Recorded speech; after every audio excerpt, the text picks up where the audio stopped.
Some people still don't understand absolute focus. Tell him I'm handling it. Please tell him no one is taking our home. Enough. Your domestic chaos is a tax on my time. It was my son's school. I don't pay taxes on other people's problems. Please, this is an emergency. Not in my conference room! You're fired. Mr. Vance. Get out before I make sure you never work in law again. I'll take my personal chaos out of your sight. Good. Close the door behind you. Still here? No. I understand exactly what you said.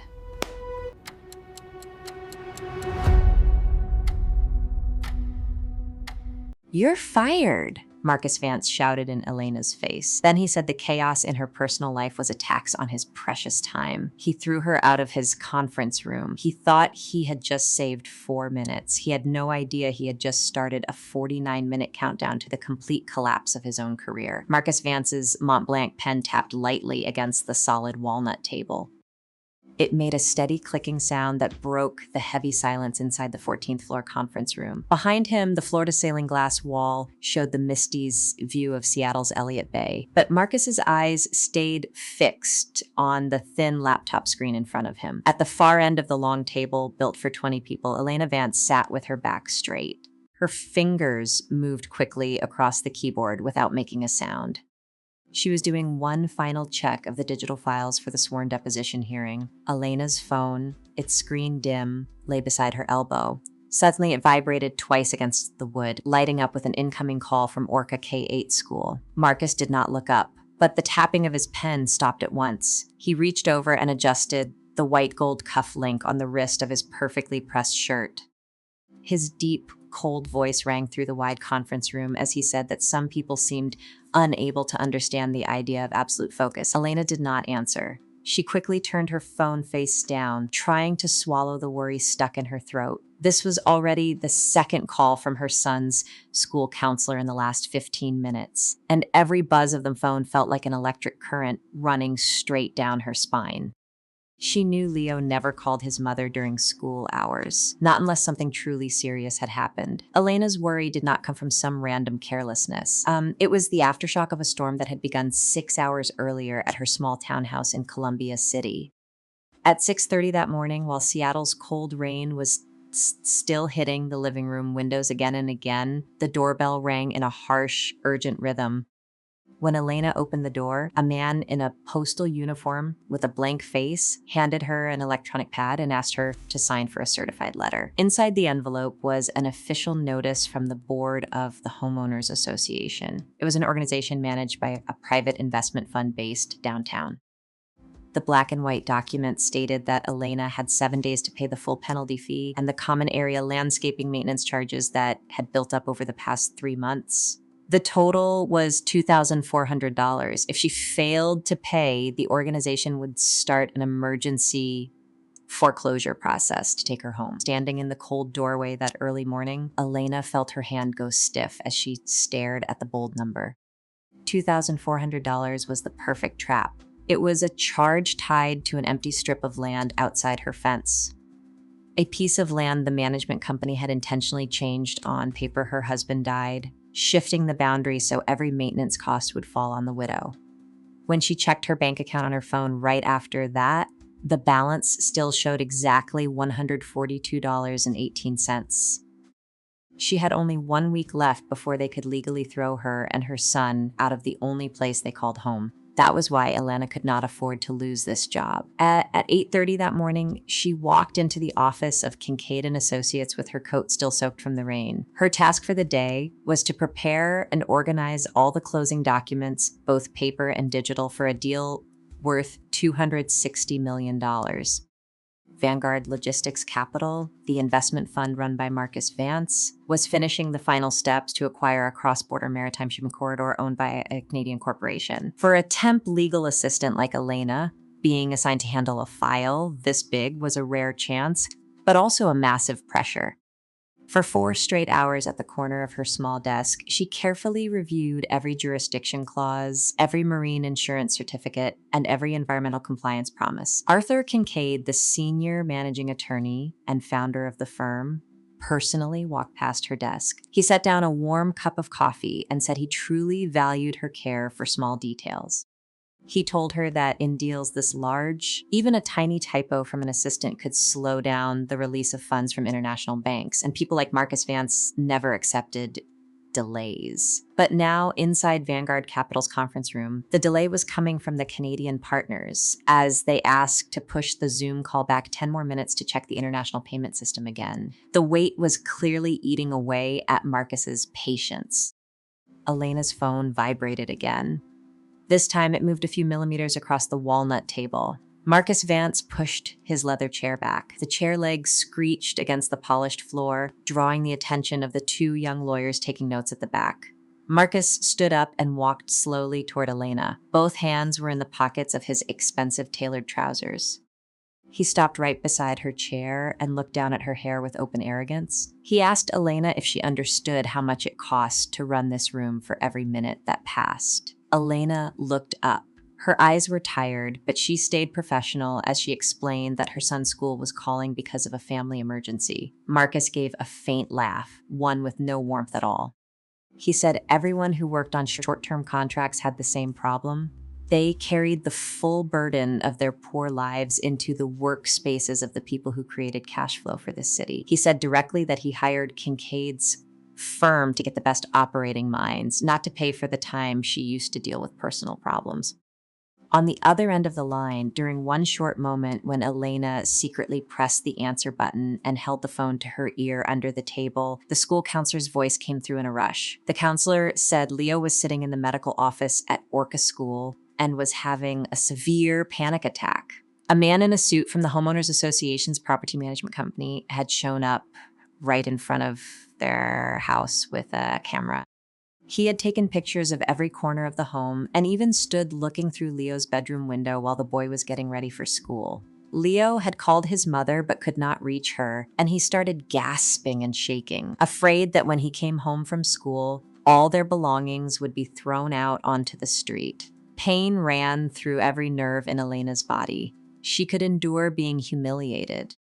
She could endure working 16 hours a day for minimum pay, but the image of her 12-year-old son hiding in the school medical office because of threats from real estate predators struck directly at the last edge of her strength.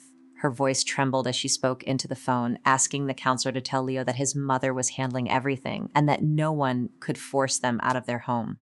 Enough, Marcus Vance said loudly, his sharp, cold voice cutting across her words. He reached out, not touching Elena, but using his palm to roughly shove her laptop and the leather-bound paper file for the $260 million deal toward the edge of the table right beside where she stood. The file slid across the surface, knocking several metal paper clips onto the floor. Marcus looked straight into her eyes and spoke with no hesitation in his tone. He said people at her budget level needed to know their place. He said her domestic chaos was a tax on his time, and he never paid taxes. He ordered Elena to gather all her things and leave the conference room immediately. Then he said he would call Arthur Kincaid himself to make sure she would never set foot in any office connected to their firm again. The 2 young lawyers sitting at the back lowered their heads and stayed completely silent. No one dared speak against the man who held the financial future of their whole firm in his hands. The fluorescent lights above hummed in a flat, steady sound, making the shame on the single mother's shoulders feel even heavier. Elena stood up slowly. Her hands shook with anger and hurt, but she refused to let tears fall in front of this man. She bent down, picked up her laptop, and held it tightly to her chest like a shield.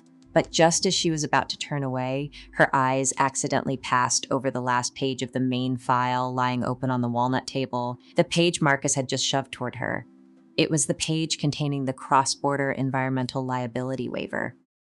It was a critical part of the sale contract for the maritime shipping corridor with the Canadian corporation. On the signature line for Vanguard Logistics Capital, the space was still completely blank. Marcus Vance, in his rush and arrogance to push the partners to sign first, had not signed this document himself. And most important of all, with the knowledge of a legal assistant who had spent the entire week studying maritime regulations, Elena noticed a small code printed at the bottom corner of the page. It was a reference code tied to the Washington State Urban Maritime Code. This waiver had a fixed expiration deadline buried deep inside the rules on digital coastal protection buffer zones. Because of the international time zone difference between Seattle and the intermediary banks in Toronto, if this document was not signed and uploaded to the Federal Archive system before 1:11 p.m. today, Vanguard's entire environmental compliance file would be considered invalid at once in the International Registry. Elena glanced at the quartz clock hanging on the wall behind Marcus. It was now 12:22 p.m. That meant Marcus Vance had exactly 49 minutes left before the entire legal structure of this $260 million deal would automatically freeze with no way to reverse it. And because he had just fired the only person holding the digital key to upload this document to the law firm's authentication system, he had no idea he was standing on a ticking bomb.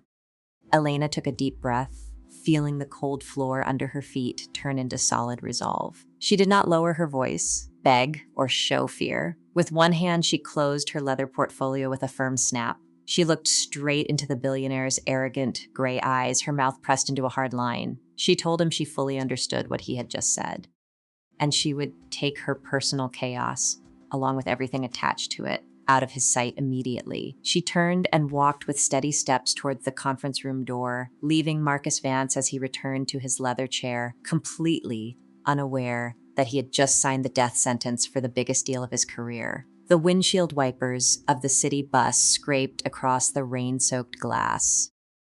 Their slow, heavy rhythm seemed to make the ride from downtown Seattle back toward Columbia City feel even longer. Elena Vance sat close to the window, gripping her old faux leather bag tightly against her chest. Inside were her laptop and the personal documents she had rushed to collect after being thrown out of the Vanguard Capitol building. When the bus hissed to a stop near Orca K-8 school, Elena stepped down and her flat shoes sank into a cold puddle on the sidewalk. She did not run, but her quick, urgent steps carried her through the school's gray iron gate in less than 2 minutes. Inside the school medical office, the smell of disinfectant mixed with the smell of damp carpet, creating a heavy, airless feeling. Leo was sitting on a small bed covered in blue vinyl.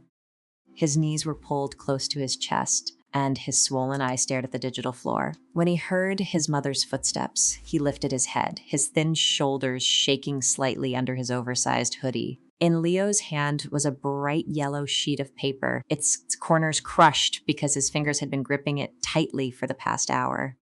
Elena walked over and knelt on one knee on the cold floor beside the bed so her eyes were level with her son's. She did not snatch the paper away. Instead, she gently placed her rough hand over Leo's trembling fingers. The boy let out a choked sob, loosened his hand, and revealed the emergency eviction warning printed in dark red ink across the top. The notice carried the stamp of the legal agency representing the Homeowners Association. It stated that the property had entered pre-foreclosure status and that sealing measures could be taken without further notice. Leo looked at his mother. His voice was so small it was almost swallowed by the old heater in the corner of the room as he asked if that man had been right. Were they really going to have to move all their things out onto the street and have nowhere left to live? He said the man had stood right in front of the living room glass door, holding a large camera and clicking again and again. Then he used wide tape to stick the yellow notice right in the middle of the front door in front of the neighbor kids walking to the school bus stop. Shame was written clearly across the face of a 12-year-old child. The way Leo tried to hide his face behind the collar of his hoodie made Elena feel as if an invisible hand were squeezing her heart. She held her son, feeling the coldness of his body, and realized that the harm the system had caused her family was no longer just numbers on paper. It had reached her son's pride. After signing the form with the school nurse to take Leo out early, Elena brought her son home. She tore the yellow paper off the glass door with firm hands, leaving ugly streaks of glue behind. She told Leo to go to his room, change clothes, and rest. Then she stood in the narrow hallway and took out her phone to make a call she knew would not be easy. She had to call the staffing coordinator at the temp agency that had placed her at Kincaid and Associates. The phone rang 4 long times before a young woman's voice came on the line. It had the cold, professional tone of someone used to handling terminations. It was the HR coordinator in charge of Elena's contract. Before Elena could explain what had happened in the conference room, the woman cut her off in a flat voice. She said the office had just received a formal complaint from Mr. Marcus Vance, the manager of Vanguard's investment fund. The complaint stated that legal assistant Elena Vance had seriously violated confidentiality and professional focus rules by handling personal matters during preparation for a highly confidential deposition, a highly confidential of a major client, directly affecting the emotional state of him, as she explained that it had been an emergency call from her son's school. Someone had come to threaten with a crescent and son cercen. Someone had come to threaten them with foreclosure. And she had taken less than 30 seconds under the table to confirm the situation. But the harsh reality of American corporate culture had no room for personal explanations. The HR woman replied coldly that under the terms of the short-term contractor agreement, the client had the right to end the arrangement at any time if they were unhappy with the service, without needing to provide complicated legal proof. Therefore, Elena's contract at Kincaid & Associates had been suspended immediately. Her access to the legal system had been locked at 12:30 p.m., and she would not receive any unemployment support or termination compensation. The phone disconnected with a long, emotionless beep. Elena stood frozen in the corner of the small kitchen, staring at the old refrigerator, making its familiar rattling sound. So, in less than 2 hours, she had lost her only source of income. She had lost access to the professional work she had spent 6 months trying to prove herself in. The system had worked smoothly and ruthlessly. One complaint from a billionaire weighed more than the flawless work history of a single mother. But Elena refused to give up. She knew that if she collapsed now, Leo would have no one left to lean on. She changed out of her rain-soaked coat and put on a dark sweater. She took the folder holding all the house documents, payment receipts, and the letter from the homeowners association she had received that morning. She told Leo to lock the door from the inside and not open it for anyone except her. Then she took the light rail straight towards Seattle Civic Center, where the association's management office was located. The office of the property management company sat on the 6th floor of an old brick building that had been luxuriously renovated downtown. When Elena walked through the glass door, she faced a white marble reception desk where a young woman was busy processing files on her computer. Elena placed the yellow notice and her folder on the counter and asked to meet the person directly handling the foreclosure file for Unit 24 in Columbia City. After 15 minutes of waiting on a stiff leather sofa, Elena was led into a small office in the back. The man who met her was middle-aged and wore a cheap gray suit, but he kept trying to look busy with the tablet in his hand. When Elena presented the receipts proving that her husband had paid all regular management fees before he passed away, and that the $2,400 charge was actually an unreasonable burden placed on land not included in her deed, the man did not even bother to look at her paper documents. He leaned back in his chair, folded his hands together, and said in a condescending tone that his company simply operated according to decisions approved by the investment fund's board. When Elena pressed him about the true identity of the fund behind the ownership of the management company, the man flipped through several pages of business registration documents on his screen. Elena's eyes suddenly tightened when she saw the name of the controlling legal entity printed in the company charter, Northwest Residential Assets LLC. It was a subsidiary inside the ecosystem of Vanguard Logistics Capital, Marcus Vance's financial group. The truth appeared in front of her like a cruel joke from fate. The man who had thrown her out of the conference room, the man who had called to get her fired just because she took an emergency call about her threatened son, was also the ultimate owner of the system trying to steal her home. Marcus Vance did not only review maritime deals worth hundreds of millions of dollars. He also owned microfinancial tools designed to hunt down working-class properties in gentrifying neighborhoods like Columbia City, using them to build secondary collateral for larger deals. Leaving the property management office with anger rising in her chest, Elena did not go home right away. She knew she had only one chance left to stop this foreclosure process before the sealing order was issued. She needed to ask for an emergency stay order from the court. She walked 3 blocks through Seattle drizzle to the King County Courthouse, where wide granite halls were always crowded with people searching for justice in desperation. Elena stood in line at civil filing window number 4 for nearly 45 minutes. When it was her turn, she pushed her full dispute file and emergency stay request through the narrow glass slot to a middle-aged court clerk. The clerk's face showed the exhaustion of a long day spent processing hundreds of similar cases. The clerk slowly flipped through Elena's forms, used a yellow highlighter to mark several dates, then pushed her glasses up her nose and let out a long sigh. The clerk looked at Elena with both pity and helplessness. Then she explained in a hoarse voice that the court could not accept the request for a stay at this time. The reason was a legal loophole recently passed by the city council in last year's revised municipal code. Under this new rule, corporate property management organizations were allowed to carry out non-judicial foreclosure for overdue management fee debts if the assessment was not challenged by a formal written objection sent by certified mail within 30 days of the first notice being issued. Elena immediately pushed back. She insisted that she had never received any letter or notice about this $2,400 debt until that very morning. The court clerk pulled up the linked electronic court file, pointed to a scanned postal receipt, and said Northwest Residential Assets had sent the first notice 6 weeks earlier. However, the mailing address on the receipt was an old mailbox office in Southside Chicago, where Elena's late husband had once registered an old business before she and her son moved to Seattle. The management company had deliberately used the old address in the records to make sure Elena would never receive the letter. That way, the 30-day deadline could legally pass without any objection. The system had been designed perfectly so poor people would have no chance to speak, no job to prove income to the bank for an emergency rescue loan, an eviction order hanging over her head because of a trick involving the wrong mailing address, and a justice system too busy to care about the fine details of small real estate scams. Elena felt as if the ground under her feet was swaying. Every way out seemed blocked by invisible legal walls, solid walls built by cruel minds like Marcus Vance's. She stepped out of the courthouse when the watch on her wrist was close to 1:15 p.m. The rain outside had grown heavier, and wind from the bay flipped her small umbrella inside out. Elena could not go home in this state. She needed a quiet place to think, to find some small crack the others might have missed.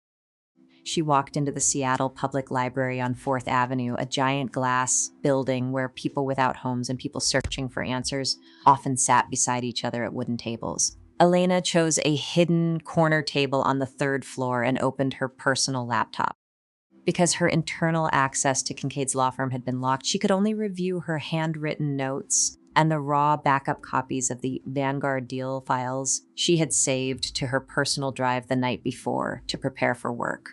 Her eyes stayed fixed on the technical details of the $260 million contract between Vanguard Logistics and the Canadian Partner Corporation. As she searched through each line of notes about capital structure and collateral assets, one complex technical detail in the financial appendix suddenly caught her attention. The Canadian Corporation required a completely clean list of secondary collateral assets with no legal disputes or property liens within a 5-mile radius around Seattle's coastal shipping corridor to secure their international credit loan. Elena quickly opened Seattle's online zoning map in another tab. With trembling fingers, she zoomed in on Columbia City, where her townhouse stood. Her small home sat exactly inside the high-tech digital maritime safe buffer zone Vanguard was using as collateral for the entire $260 million deal. That meant for Marcus Vance's deal to be approved for funding by the Canadian banks, all properties in the management portfolio of the subsidiary North Vessel's assets, including her housing complex, could be clean in terms of statutory title. In other words, there could be no official legal objection in progress. Elena glanced at her phone to PM. The time showed 1:20 speed. Time was moving at a terrifying speed. If she could find a way to file an official statutory objection based on the management company's fraudulent mailing address before the international cutoff time, she would not only stop the foreclosure on her own home, that action would immediately create a legal cloud on title over Vanguard's collateral portfolio. An unemployed single mother sitting in a hidden corner of a public library was holding a legal bomb capable of freezing the entire $260 million capital flow of one of the largest investment funds in the Pacific Northwest. But she had less than 40 minutes to turn that theory into reality. And the court's online filing system was asking for a high-level security authentication code that only attorneys licensed in Washington state had. The digital clock on her laptop changed to a new number, and Elena knew she was standing before a decision that could completely change her life or push her into legal trouble forever.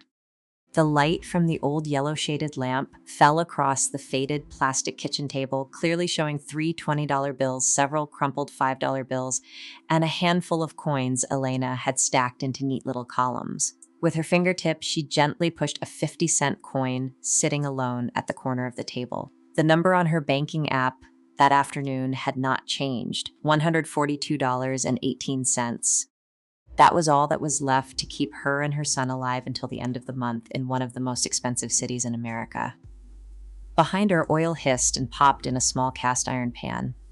Elena turned around and used a wooden spatula to flip 2 pieces of pan-seared chicken breast, seasoned simply with salt and black pepper. She deliberately cut the meat into thin slices so the plate would look fuller. The smell of food rose into the air, mixing with the misty steam on the window glass where the darkness of Columbia City had fully settled in. Leo sat at the dining table beside her, holding a half-sharpened wooden pencil in both hands. He did not look at the food. His tired eyes kept secretly studying his mother's face. Noticing her son's overly careful silence, Aina set down the plate of chicken and a bowl of warm corn soup, trying to pull the most natural smile she could onto her lips. She pulled the wooden chair closer, took a blank sheet from Leo's old sketchbook, and picked up another pencil. She began drawing the first straight lines, shaping a simple block structure on the paper. As Elena moved the pencil, she gently explained to Leo that when drawing a tall building, people did not start with the shiny glass windows. They always started with the rough foundation lines under the ground. She taught him how to place his fingers to control the pressure of the pencil and how to create dark areas by crossing lines over each other. Leo listened closely, and his small hand began to copy his mother's movements. As the child's attention was pulled into the lines of the imaginary building on the page, his breathing slowly became more even every time a police siren sounded from the highway outside.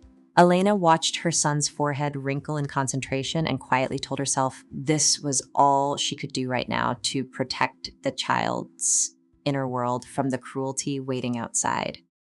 When dinner had just ended and Leo had gone into his room to finish his drawing, the apartment fell back into its familiar silence. The old wall clock struck 10 at night. At that exact moment, the cell phone on the kitchen table suddenly rang, breaking the quiet. The screen lit up with a landline number from downtown Seattle, but there was no name in the contacts. Elena hesitated for a moment before pressing answer and lifting the phone to her ear. The warm, slightly rough voice of an older man came through the other end. It was Arthur Kincaid. The senior managing attorney of the law office where she had just been fired was calling from his private home office. He did not begin with empty small talk. He directly asked Elena if she and her son were okay after what had happened in the conference room at noon. Arthur explained that he had reviewed the HR report and knew her temp contract had been suspended immediately at Marcus Vance's request. His voice lowered, carrying the regret of someone who had seen too much injustice in the world of corporate law. He told Elena that at the time of the meeting, he could not step in directly to stop Marcus because of the strict cooperation protocols between major capital partners. But Marcus's behavior toward her was an unacceptable insult to the dignity of a legal professional. Elena sat down on the kitchen chair and listened to the rain growing heavier outside. She did not complain. She calmly told Arthur about what she had discovered that afternoon at the Urban Property Management Office. The subsidiary behind the foreclosure on her home belonged to Marcus Vance. Arthur was silent on the other end for a few seconds. The rustle of papers came through the phone. Then he said firmly that Marcus Vance had always believed computer algorithms, code, and investment capital could rule this city completely. He thought money could buy every process and choke the weak into silence. But Marcus had forgotten one core thing. The old laws of this still had invisible teeth if someone knew how to use them. The old lawyer said he was opening remote access to Kincaid and Associates' high-security document archive through an anonymous account he had the authority to create before officially retiring at the end of the month. He asked Elena to open her computer and enter the authentication code he was reading over the phone. Elena quickly followed his instructions. On her computer screen, a digital archive folder with the code name Vanguard Underwriting 226 slowly appeared. This was where all the deep asset review files were stored, files Marcus's investment fund had collected across Washington counties over the past 3 years. For the next 2 hours, with Arthur guiding her over the phone, Elena began a legal dissection of the foreclosure files carried out by Northwest Residential Assets. They reviewed every line of text and every LRE verification order. Close to 1 in the morning, Elena's fingers stopped on a series of foreclosure documents filed in bulk into the civil court system. She had found an extremely serious systemic structural mistake. All foreclosure petitions from the subsidiary owned by Marcus Vance used an automated signing software called RoboSignPro to process thousands of files each month and save attorney costs. However, under the special rules of Washington state civil law for properties located in coastal or adjacent maritime buffer zones, every document related to ownership and mortgage rights had to include a direct wet signature or a digital signature verified through 2 independent encryption layers from a licensed local attorney representative. The use of this mass automated signing software had no legal statutory standing in this state for that asset segment. This meant the $2,400 debt trap they used against Elena, along with hundreds of other home seizures Marcus's company was carrying out in Columbia City, were all illegal in form. Elena took a fresh sheet of paper and began drawing a precise timeline for the next day. The online signing ceremony and activation of the international wire transfer order worth $260 million between Vanguard and the Canadian corporation were scheduled for exactly 2 p.m. the next day. Under the strict terms of the Cross-Border Maritime Trade Treaty, the Canadian side required a completely clean legal collateral portfolio at the moment of closing. If an official statutory objection against Northwest Residential Assets' property lien was filed and successfully recorded in the King County court system before 1:11 p.m., meaning before the digital cutoff 49 minutes earlier, the federal system would automatically issue a red cloud on title alert.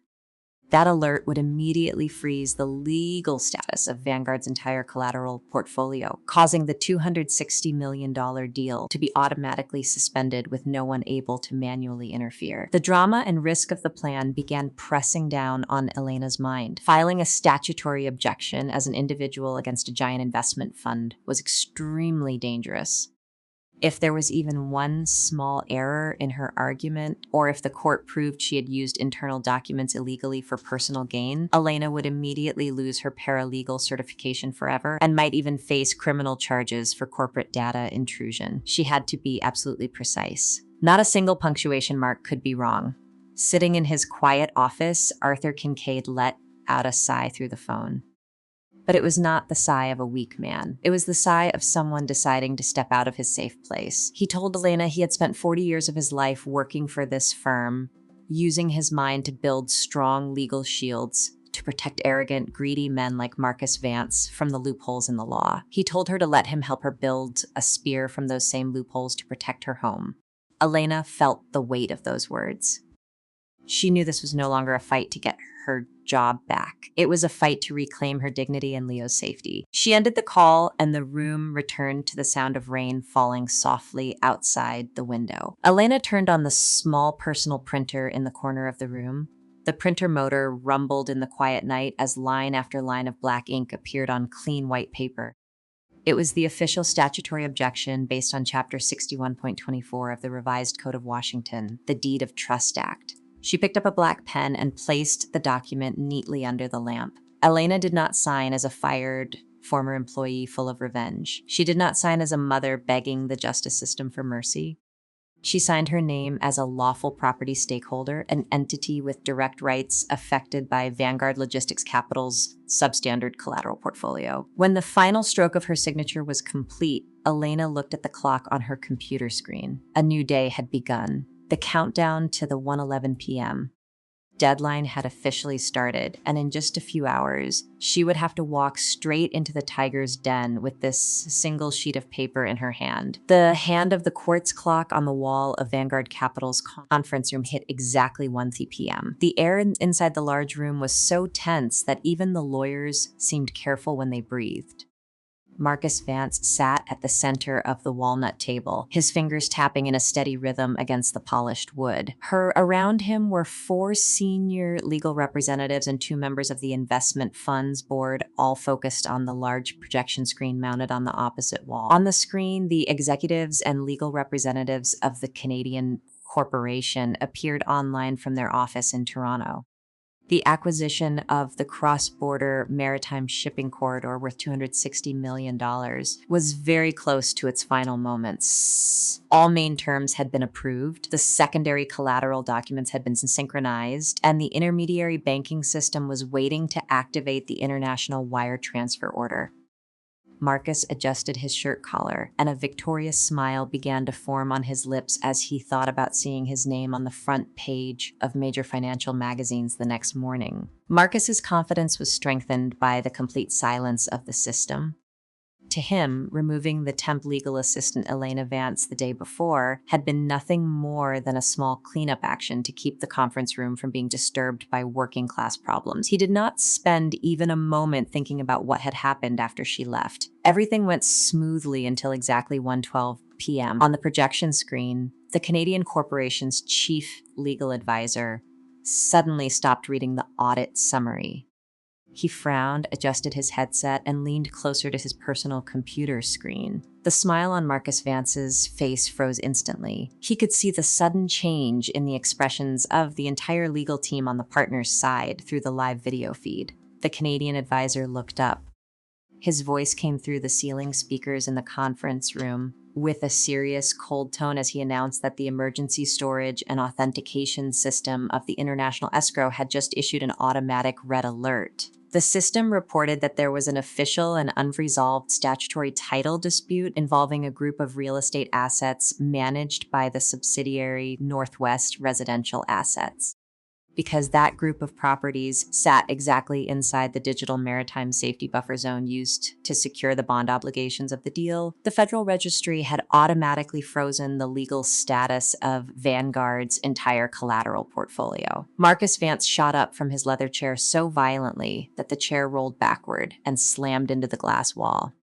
His face turned red with anger as he spun toward his legal team and shouted at them to access the King County court system immediately and find out who had filed such an absurd objection in the middle of an international deal. He insisted this was an act of market sabotage and declared he would use every legal resource to crush whoever stood behind that filing.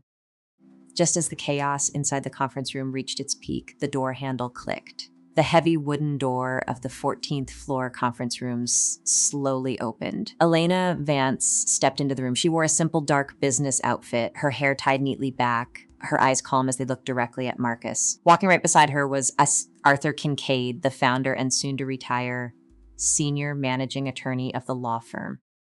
In Elena's hand was a thin set of documents bound neatly together. When Marcus Vance saw Elena, he let out a mocking laugh. He immediately raised his hand and pointed straight toward the door, ordering his assistants to call building security and throw out an unauthorized person and a fired assistant from a secure corporate area. However, Arthur Kincaid stepped forward and stood directly in front of Elena. The old lawyer did not raise his voice, but his deep, warm, authoritative voice, the voice of a man who had spent 40 years building the legal system of this city, filled the conference room and made the 2 young lawyers who were about to stand up sit back down. Arthur looked straight at Marcus and reminded him that he was still a senior partner holding controlling equity in this building until June 30th. Security would remain exactly where they were in the hallway unless Marcus wanted an internal HR scandal recorded directly into the minutes of an online meeting with foreign partners. Marcus Vance clenched his teeth, trying to hold back his rage as he looked at the Zoom screen, where the Canadian executives were watching everything with shocked faces. He turned back to Elena and asked through gritted teeth what she wanted by bringing that worthless stack of papers into this room. Elena stepped to the side of the table. She showed no fear of the men in expensive suits around her. She placed the documents on the walnut table, opened the first page, and began speaking in a clear, precise voice, the voice of someone who deeply understood urban law. For the next 20 minutes, Elena carried out a full deconstruction of Marcus's operating system in front of the entire board. She explained in detail how Marcus's investment fund used its subsidiary Northwest Residential Assets to run a mass automated signing software called RoboSign Pro, creating non-judicial foreclosure orders against working families in Columbia City under the name of unpaid homeowners association fees.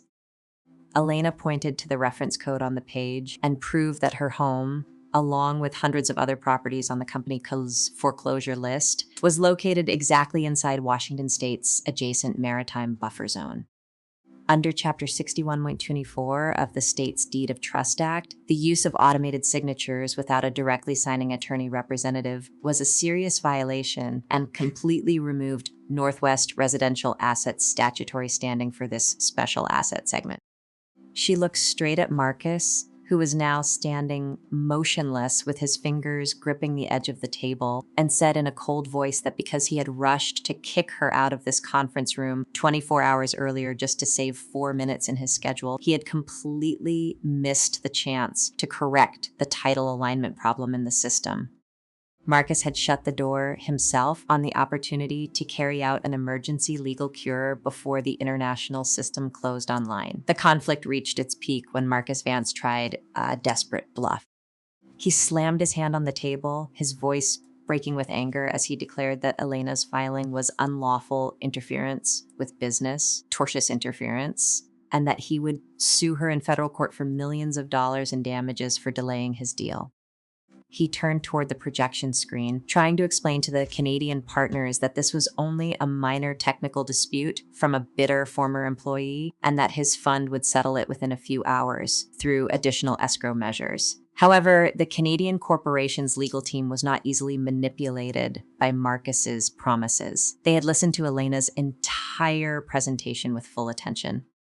The Canadian CEO moved closer to the camera, his face showing clear disappointment and firm resolve as he cut off Marcus's defense. The Canadian part declared that his corporation had rules on ethics and corporate governance, and they absolutely could not proceed with a $260 million deal with a financial entity facing investigations into the systematic land record certification fraud against local residents. He stated plainly that Marcus's use of robo-signing tactics to inflate the value of his collateral portfolio was an unacceptable deception in international business. He raised his hand to signal the final decision. The deal was officially canceled, and the Canadian corporation would immediately withdraw all capital from the joint account system. The large projection screen suddenly went black, leaving a motionless darkness in the middle of the conference room. Silence fell over the entire room, a silence so heavy that everyone could hear the wind and rain striking the large glass panels behind the billionaire. The board members of Vanguard Logistics Capital all turned to look at Marcus Vance. Their eyes no longer held their usual respect. Instead, they carried the cold judgment of investors about to lose massive profits because of one man's arrogance. At that moment, Marcus's cell phone on the table began vibrating wildly and nonstop.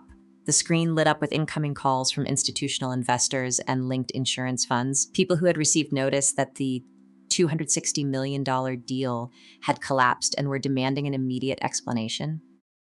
Marcus Vance stood frozen in place. His face changed from a harsh red to a pale gray color like ash. The pride and absolute power he had shown when throwing Elena out of the conference room the day before were completely gone. He looked at Elena's thin document packet, then slowly raised his eyes to the woman he had once treated like an invisible line item in his spreadsheet.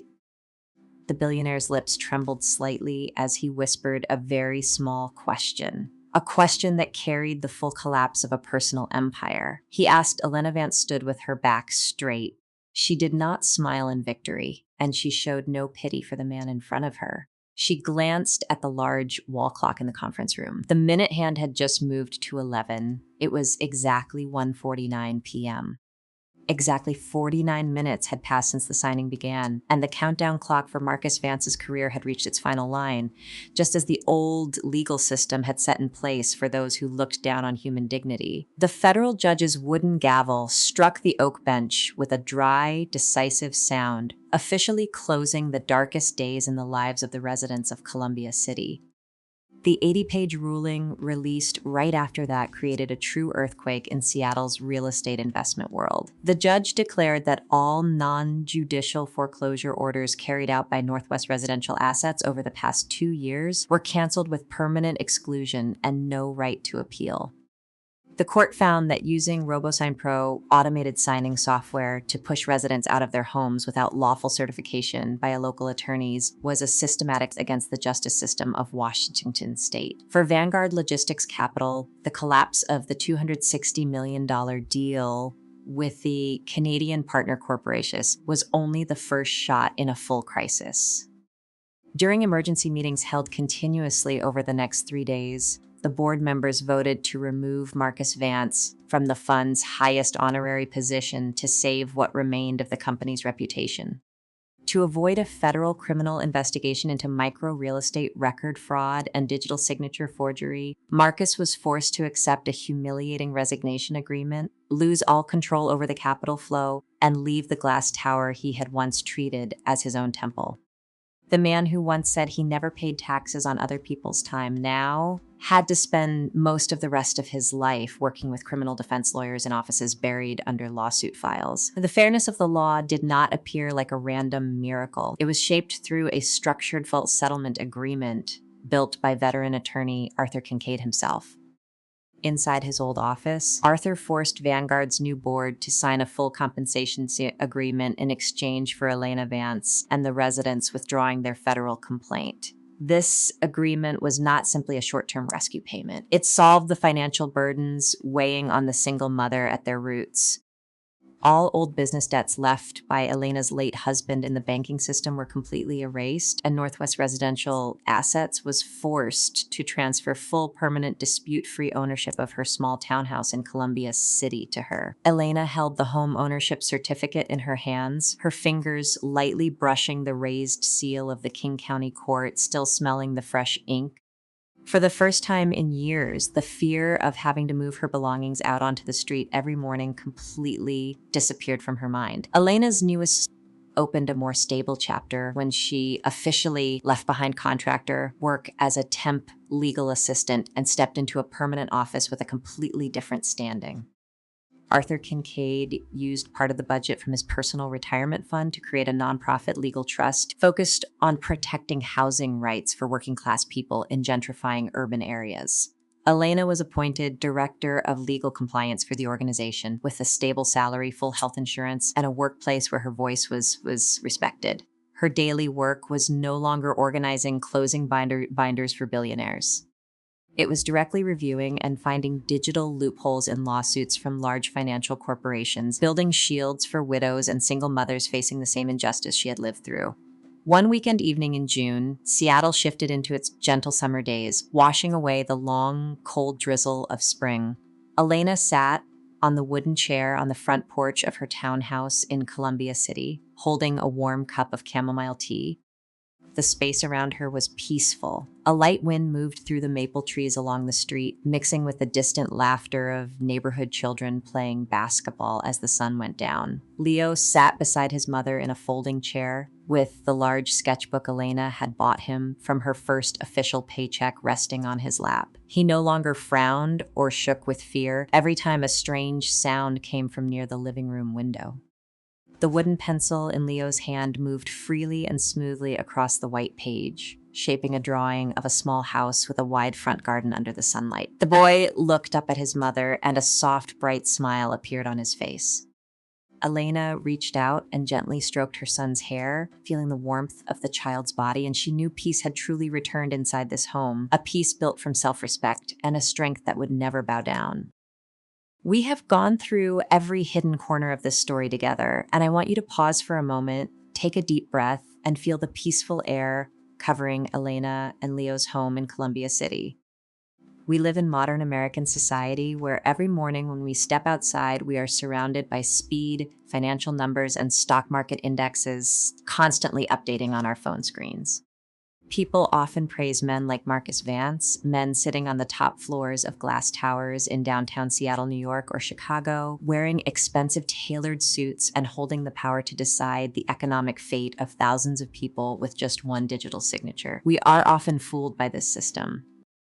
It plants in our minds the false idea that money and administrative power are unbeatable, and that ordinary workers, school secretaries, bus drivers, temp legal assistants are just interchangeable cells, pieces that can easily be pushed off the corporate chessboard if they accidentally slow down the flow of investment capital. Marcus Vance looked at Elena and saw a burden. He thought a single mother worrying about her son having a panic attack at school was unprofessional, a tax on his $1 million time. But what arrogant people like that always miss in their risks management algorithms is the power of human dignity when it is pushed into a corner. They do not understand that when you threaten to take away a child's home, when you humiliate a mother who holds on to her self-respect despite financial pain, you are not just creating a victim. You are unknowingly forging the bravest kind of fighter. Elena did not win by screaming. She did not win through fake drama like in cheap television shows. She won through silence, through careful attention, through knowledge, and through a deep understanding of the old legal rules that greedy minds had ignored in their rush for profit. Justice in the real world does not appear after 5 minutes. It is not a $1 million check magically handed over by some anonymous donor. Real justice is a long, patient struggle. It is the slow but unstoppable movement of legal gears when honest people like Arthur Kincaid step in and when people like Elena refuse to break. It asks us to hold on to our faith and decency even when the bank account has only $142.14 left. I know many of you listening to this story right now may be facing your own winters. Maybe you are sitting at a hidden table in some public library, turning over overdue bills with fear tightening inside your chest. Maybe you have just endured an unfair scolding from an arrogant boss, someone who looks at your job title and uses it to judge your human worth. Maybe you are staying awake through the night trying to find a way to protect your children from economic pressures they never deserve to carry. If you are in one of those dark moments, I hope you will look at the warm bowl of corn soup on Elena and Leo's dining table and at the calm lines of Leo's drawing on the windy porch. Remember this: your current position in the corporate system does not define the human value of your life. The people who try to make you feel invisible are often the ones with the deepest cracks inside their own power structure. Your silence is not cowardice. It is the needed pause where you gather knowledge, find the cracks in cruel systems, and prepare the most precise answer. This world still has people like Arthur Kincaid. It still has communities willing to stand beside one another when large institutions turn their backs. Marcus Vance's judgment was not just the fall of one man. It was a sharp reminder to everyone who believes they can stand above the law and above the dignity of America's working class. Thank you for spending this full past hour with me, for listening and understanding one honest slice of modern city life. If these words gave you even a little comfort before ending a long day, or if they reminded you that true moral values still have a firm place in this life, share them like a quiet hug sent to someone around you who needs something to lean on. We will meet again in the next stories, where truth and justice always find their way home. Take care of your health, protect the people you love, and always remember this: the home inside your soul is something no financial power can ever foreclose on.